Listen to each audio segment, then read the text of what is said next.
یہ ہے خلیفہ راشدین مولا علی اور یہ ہے حضرت امیر معاویہ۔ What is the difference? اور ان دونوں کے بیچ آخر کیا جنگ ہوئی تھی؟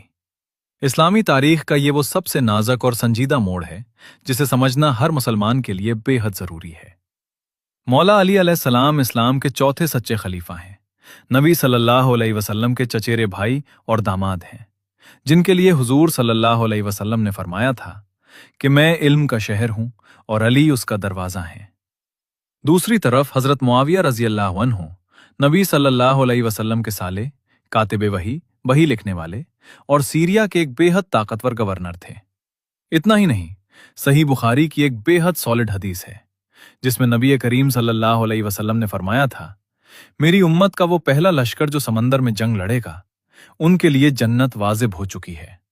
اور اسلامی تاریخ گواہ ہے کہ مسلمانوں کے اتہاس میں وہ پہلا سمندری لشکر کسی اور نے نہیں بلکہ حضرت معاویہ نے ہی تیار کیا تھا اور اس کی قیادت کی تھی، یعنی وہ اس جنت کی بشارت کے سیدھے حقدار بنے۔ اب سنو اس ٹکراؤ کی کڑک حقیقت جس نے تاریخ بدل دی۔ تیسرے خلیفہ حضرت عثمان غنی کی شہادت کے بعد جب مولا علی نے حکومت سنبھالی تو حضرت معاویہ نے ایک مانگ رکھ دی کہ پہلے حضرت عثمان کے قاتلوں سے بدلہ لیا جائے، اس کے بعد ہی وہ مولا علی کی بیعت کریں گے۔ مولا علی کا ماننا تھا کہ پہلے امت کے حالات سنبھالے جائیں، پھر قانونی طور پر قاتلوں کو سزا دی جائے۔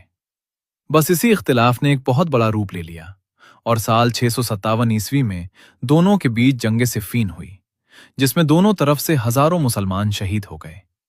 تاریخ گواہ ہے اور نبی صلی اللہ علیہ وسلم کی حدیثیں بھی صاف کرتی ہیں کہ اس اختلاف میں حق پوری طرح سے مولا علی کے ساتھ تھا اور وہی وقت کے سچے خلیفہ تھے۔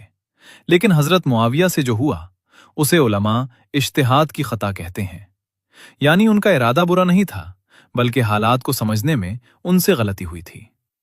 اہل سنت والجماعت کا یہ صاف عقیدہ ہے کہ وفاداری مولا علی کے ساتھ ہے، لیکن حضور صلی اللہ علیہ وسلم کے صحابی ہونے کے ناطے حضرت معاویہ کی شان میں بدزبانی کرنے سے بھی بچنا چاہیے، کیونکہ یہ ہمیں کفر کی طرف لے کر جاتا ہے۔